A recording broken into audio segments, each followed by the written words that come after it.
Vous êtes-vous déjà demandé pourquoi nous traversons des moments difficiles ou pourquoi Dieu semble nous mettre à l'épreuve avec des situations qui nous mettent au défi à l'extrême? Au cours de notre voyage spirituel, chaque défi auquel nous sommes confrontés a un objectif divin, nous préparant à une destinée plus grande que nous ne pouvons souvent pas voir. Dans la vidéo d'aujourd'hui, nous explorerons les 7 tests que Dieu utilise pour façonner notre foi, notre caractère et notre destinée. Ce ne sont pas de simples difficultés, mais des étapes essentielles qui nous préparent à vivre le plan extraordinaire que Dieu a pour chacun de nous. Comprendre l'épreuve de patience dans notre voyage spirituel est fondamental pour approfondir notre foi et notre maturité personnelle. La patience transcende la simple attente. Cela implique une compréhension profonde de la façon dont nous attendons et de ce que nous faisons pendant cette période. Cet aspect de la patience est particulièrement crucial lorsque nous sommes confrontés à des situations qui mettent à l'épreuve notre capacité à faire confiance au timing et au plan divin. Lorsque Dieu nous met dans une période d'attente, il ne nous fait pas simplement passer le temps sans raison. Il y a un dessein divin dans chaque instant d'attente. Ces moments peuvent être extrêmement difficiles, car il est naturel de vouloir voir des résultats immédiats et des réponses claires. Cependant, c'est dans ces moments-là que notre foi est véritablement mise à l'épreuve. Nous nous demandons souvent pourquoi cela se produit ou pourquoi Dieu met-il autant de temps à répondre. Ces questions reflètent notre inconfort face à l'incertitude et notre désir de contrôler les circonstances de la vie. Il est essentiel de reconnaître que Dieu a une perspective complète sur nos vies. Il voit simultanément notre passé, notre présent et notre avenir, et c'est exactement ce que nous devons apprendre et les vertus que nous devons développer. Notre compréhension est limitée. Nous ne voyons qu'une fraction de la grande image que Dieu envisage. Il connaît chaque étape du processus et connaît le moment idéal pour chaque chose. La patience est comme une forge spirituelle qui renforce notre foi. Tout comme le métal qui doit être exposé à la chaleur pour durcir, nous sommes également exposés à des périodes d'attente qui nous préparent aux défis futurs et nous rendent plus résilients. Ce processus nous apprend à faire entièrement confiance à Dieu en acceptant non seulement ses promesses, mais aussi son timing. Cultiver la patience implique d'abandonner notre désir de contrôle, ce qui peut être difficile mais incroyablement libérateur. Apprendre à remettre nos projets entre les mains de Dieu transforme l'anxiété de l'attente en une attente calme de ce qui est à venir. Pour développer cette patience, la prière est essentielle. Cela nous permet de communiquer nos frustrations, nos peurs et nos espoirs, en trouvant du réconfort dans la présence constante de Dieu. La lecture de la Bible est également vitale, car elle nous offre d'innombrables exemples de personnes qui ont attendu, parfois pendant des décennies, avant de voir les promesses de Dieu se réaliser dans leur vie. De plus, maintenir une pratique quotidienne de gratitude peut changer considérablement notre perspective. En nous concentrant sur les bénédictions que nous avons déjà reçues, nous évitons de tomber dans le piège de nous concentrer uniquement sur ce que nous n'avons pas encore réalisé. Cela nous aide à maintenir un cœur reconnaissant et paisible, même au milieu de l'incertitude. L'épreuve de la foi est l'une des expériences les plus profondes et transformatrices dans la vie de quiconque cherche à vivre une vie spirituellement enracinée. Elle se manifeste dans les périodes les plus tumultueuses de notre vie, lorsque nous sommes confrontés à des situations qui remettent en question notre compréhension, testent nos limites et nous amènent à remettre en question les fondements de nos croyances. Dans ces moments-là, la qualité et la force de notre foi sont soumises à un examen minutieux. Lorsque nous sommes confrontés à des pertes douloureuses, à des maladies graves, à des crises financières ou à toute autre forme de souffrance profonde, il est naturel que des doutes et des incertitudes surgissent. Pourquoi est-ce que ça arrive?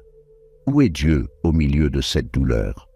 Ces questions ne sont pas seulement le reflet d'une foi chancelante, ils sont aussi l'expression d'une recherche humaine de compréhension et de réconfort au milieu du chaos.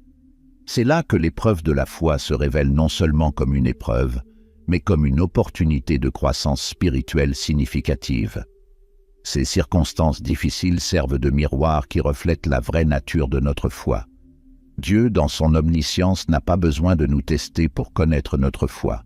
Il connaît déjà le plus profond de notre cœur. Ces épreuves sont plutôt conçues pour nous révéler, renforcer notre foi et nous préparer aux responsabilités et bénédictions futures. Dans de nombreux cas, les défis auxquels nous sommes confrontés nous purifient et nous raffinent, éliminant les impuretés spirituelles et nous rapprochant de l'essence de ce que signifie vraiment faire confiance à Dieu. La vraie foi se caractérise par une confiance qui transcende les conditions visibles et les circonstances présentes. Cela nécessite un ancrage ferme en Dieu, surtout lorsque toutes les preuves extérieures semblent suggérer le contraire. Cette foi active nous motive à continuer à croire en Dieu, à suivre ses enseignements et à vivre une vie conforme à ses principes, même lorsque cela semble irrationnel ou inexplicable aux yeux des autres. Pour nourrir cette foi résiliente, la pratique de la prière est essentielle. La prière n'est pas seulement un moyen de demander de l'aide ou d'exprimer sa gratitude. C'est un chemin de communication constante avec le divin, un dialogue où l'on parle et surtout écoute. Les Écritures offrent un autre soutien vital, rempli d'histoires d'individus comme Job, qui, bien qu'il ait perdu tout ce qu'il possédait, n'a jamais perdu sa foi en Dieu. Ces récits bibliques ne sont pas seulement historiques ou symboliques, ils servent de rappels éternels de la puissance d'une foi inébranlable. De plus, l'intégration dans une communauté confessionnelle apporte un soutien indispensable. Dans les moments de faiblesse et de doute, ce sont nos frères de foi qui nous soutiennent, nous encouragent et, souvent, nous portent. Ce sont les instruments humains à travers lesquels Dieu manifeste souvent son amour et sa présence. Il est donc important de reconnaître que l'épreuve de la foi est un processus continu d'apprentissage et de maturation. Chaque défi auquel nous sommes confrontés nous apprend à valoriser plus profondément la persévérance, à développer une plus grande empathie et à acquérir une perspective spirituelle qui voit au-delà du temporaire et du transitoire. Ces épreuves, aussi douloureuses soient-elles, sont fondamentales pour le développement d'une foi qui non seulement survit, mais qui prospère en toutes circonstances. Lorsque nous sortons de telles épreuves, nous le faisons non seulement intact, mais profondément transformé, mieux équipé pour affronter tout ce qui peut arriver et plus pleinement habilité à servir les desseins de Dieu dans nos vies et dans le monde. L'épreuve d'obéissance est l'un des aspects les plus difficiles du cheminement spirituel d'un croyant. Dieu nous demande souvent d'agir ou de faire des choix qui, aux yeux des humains, peuvent sembler complètement illogiques, voire irrationnels. Cependant, ces moments sont cruciaux pour le développement de notre foi et démontrent notre véritable volonté de suivre la volonté de Dieu par-dessus tout. Lorsque nous parlons d'obéissance, nous faisons référence à une soumission volontaire au commandement de Dieu, qui dépasse souvent notre compréhension ou notre confort personnel. La Bible regorge d'histoires dans lesquelles l'obéissance joue un rôle central. Par exemple, l'histoire d'Abraham, appelé à sacrifier son fils Isaac, est l'un des exemples les plus dramatiques d'obéissance. Abraham était prêt à suivre l'ordre de Dieu, même si cela semblait contredire toutes les promesses précédentes faites par Dieu concernant la descendance qu'il aurait à travers Isaac. La volonté d'Abraham d'obéir, même sans comprendre pleinement la situation, est une étape importante de la foi et de l'obéissance qui est célébrée encore aujourd'hui. Cette obéissance, cependant, n'est pas une question d'aveuglement ou de manque de compréhension. Il s'agit plutôt d'un acte de foi profonde, reconnaissant que Dieu, en tant que notre Créateur et Père, a une vision complète du plan plus vaste et sait ce qui est le mieux pour nous, même lorsque nous ne pouvons pas voir ou comprendre l'image complète. Obéir à Dieu signifie souvent mettre de côté notre propre logique et nos désirs, avoir confiance que Dieu ne nous mènera pas sur un chemin que nous ne pouvons pas supporter ou qui n'est pas pour notre bien ultime. Outre les récits bibliques, l'obéissance dans la vie quotidienne peut se manifester de nombreuses manières. Cela peut être aussi simple que de pardonner à quelqu'un qui nous a profondément blessés parce que c'est ce que Dieu nous demande de faire, ou cela peut impliquer des décisions de vie plus importantes, comme changer de carrière, ou déménager si nous pensons que c'est ce à quoi Dieu nous appelle. Dans chaque cas, l'obéissance implique d'écouter, de discerner et, finalement, de suivre la direction que Dieu nous indique, même si cela va à l'encontre des idées reçues ou de nos propres plans. Pour cultiver une vie d'obéissance, il est crucial de développer une relation intime et constante avec Dieu par la prière et l'étude de la Bible. Plus nous nous familiarisons avec la voix de Dieu et ses voies, plus il devient facile de reconnaître quand il nous guide, et plus il devient naturel d'obéir. De plus, la communauté confessionnelle peut offrir soutien et conseils, nous aidant à discerner la volonté de Dieu dans des situations complexes et nous encourageant à rester fidèles dans notre obéissance.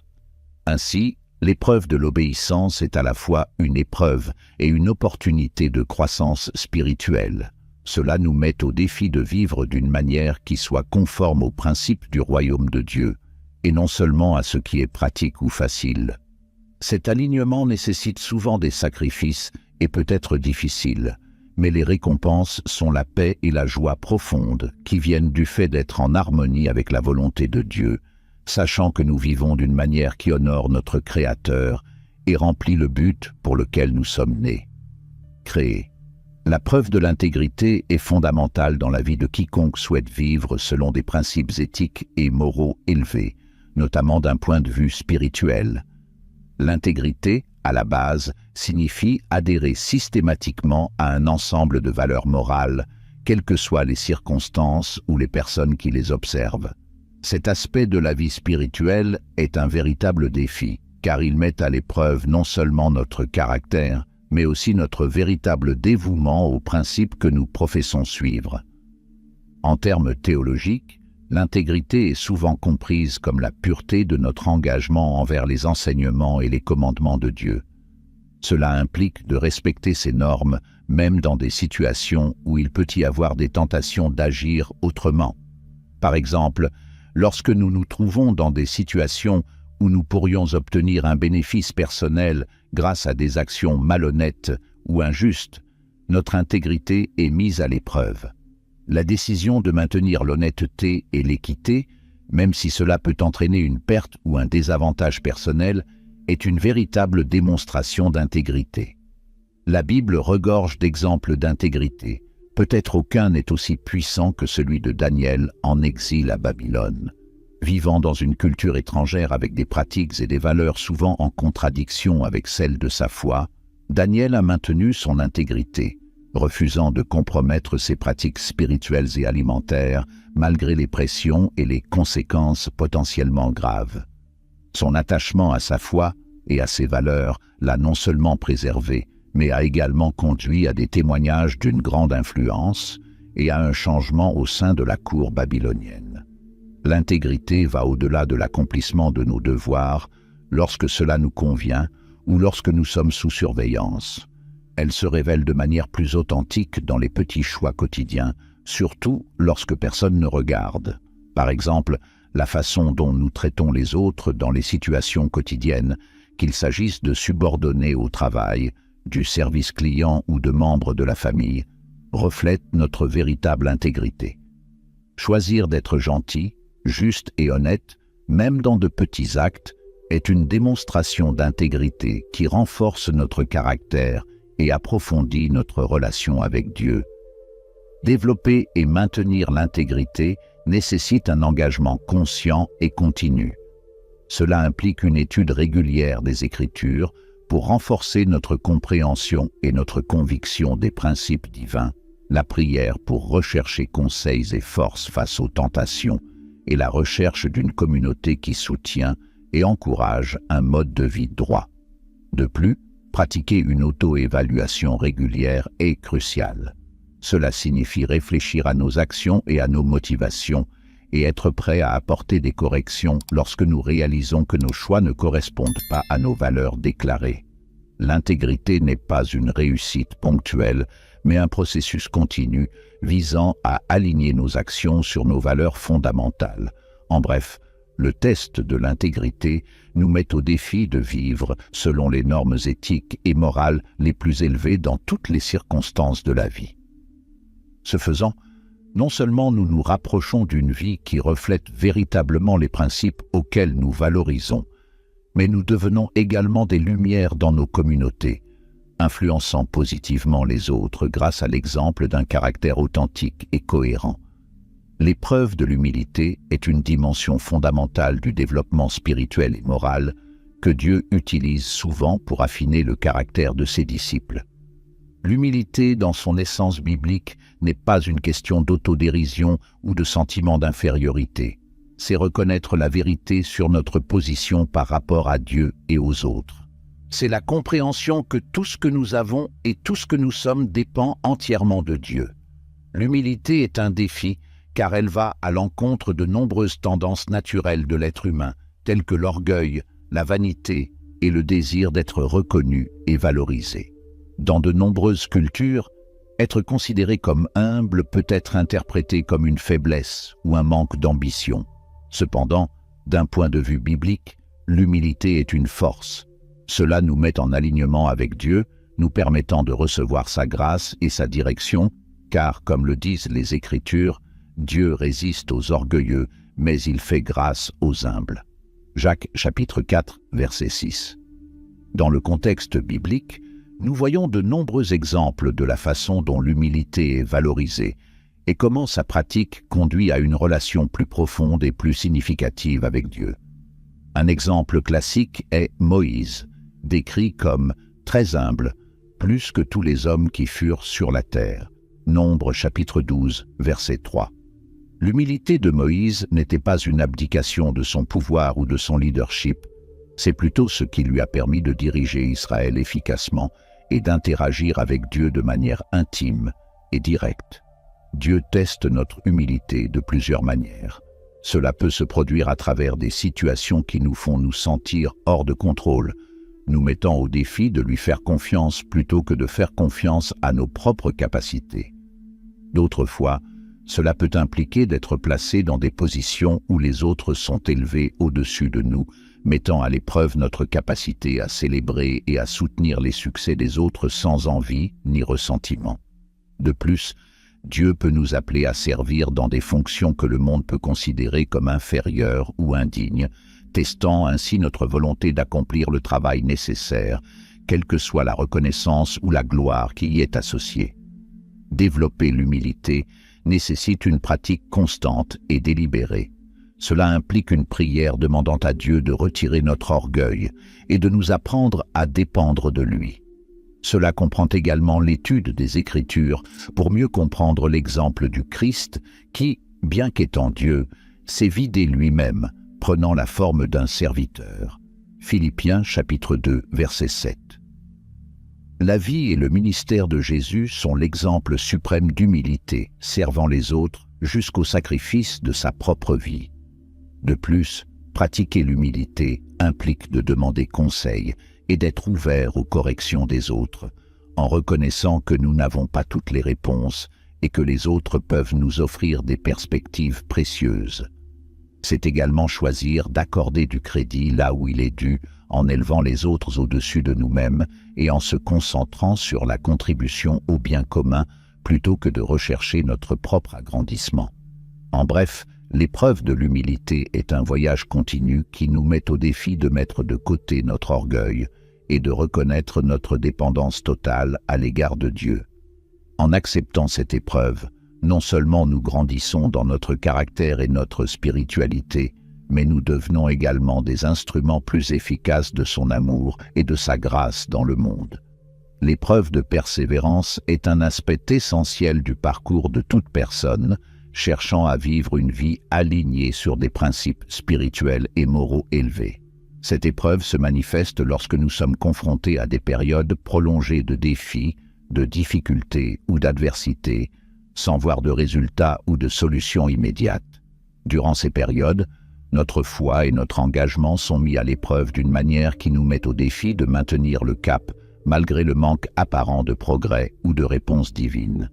Dans le contexte théologique, La persévérance est considérée non seulement comme la capacité de continuer à essayer, mais aussi comme la détermination de rester fidèle et constant dans nos convictions et nos pratiques spirituelles, même lorsque tout autour de nous semble contraire ou décourageant.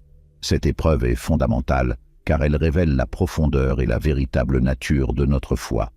Il ne s'agit pas seulement de persister, mais de savoir comment persister, avec foi, avec espérance et avec un cœur qui reste ouvert et soumis à la volonté de Dieu.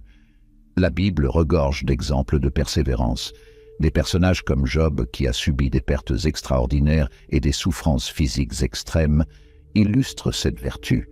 Malgré ces épreuves, Job a persisté dans sa foi et son intégrité, refusant de maudire Dieu ou d'abandonner sa croyance dans les desseins et la bonté divine. Un autre exemple est celui de l'apôtre Paul qui, malgré les arrestations, les flagellations et les innombrables adversités, a continué à prêcher l'Évangile et à encourager les communautés chrétiennes par ses lettres, faisant preuve d'une foi et d'une persévérance inébranlables qui ont inspiré les générations futures. Persévérer spirituellement signifie plus que simplement tenir bon. Cela implique un renforcement actif de la foi par la prière, l'étude des Écritures et la communion fraternelle avec d'autres croyants. Ces pratiques soutiennent non seulement notre force spirituelle, mais nous réalignent également avec la promesse que nous ne sommes pas seuls dans nos luttes. Dieu promet d'être avec nous, nous offrant force et réconfort même dans les moments les plus difficiles. De plus, la persévérance nous enseigne la dépendance à l'égard de Dieu.